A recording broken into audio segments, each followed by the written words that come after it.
Practical, comfortable and sensible MPVs might not be the kind of thing that you'd associate with BMW.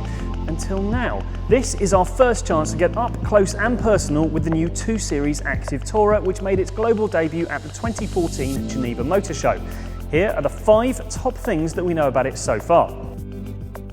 Now, with all the seats in place, the 2 Series Active Tourer has got a decent sized boot, but there is more to it than that. There are little cubby holes at the side here and here, little hooks up here, and you get a very decent amount of underfloor storage. Fortunately, you can't set that boot at different levels though.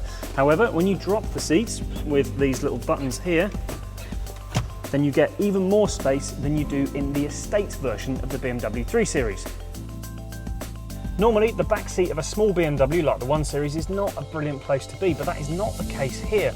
I'm 6 foot, I've got a fantastic amount of headroom, a brilliant amount of elbow room thanks to these curved door panels, and a brilliant amount of legroom. You can slide these rear seats, so that legroom does go from adequate all the way back to absolutely fantastic. Now, despite all the practicality, which continues up here by the way with lots of little cubby holes all around the cabin, BMW hasn't forgotten the posh bits.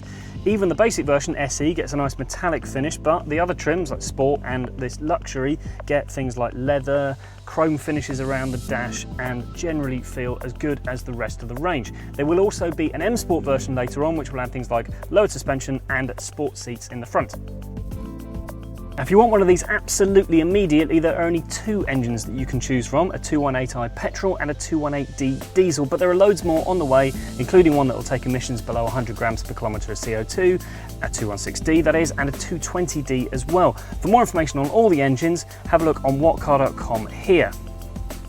Now, pricing will start at around £23,000 and go up to around £30,000. That makes it about the same as the likes of the VW Golf SV, but a little bit more than the likes of the Citroën C4 Picasso, so you do pay for this poshness.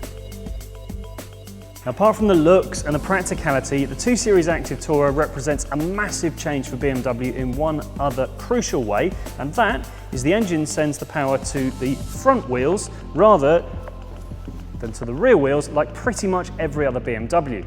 There will also be a 4-wheel drive version, but we won't know how that or the front wheel drive car perform until we get our first chance to try them in July.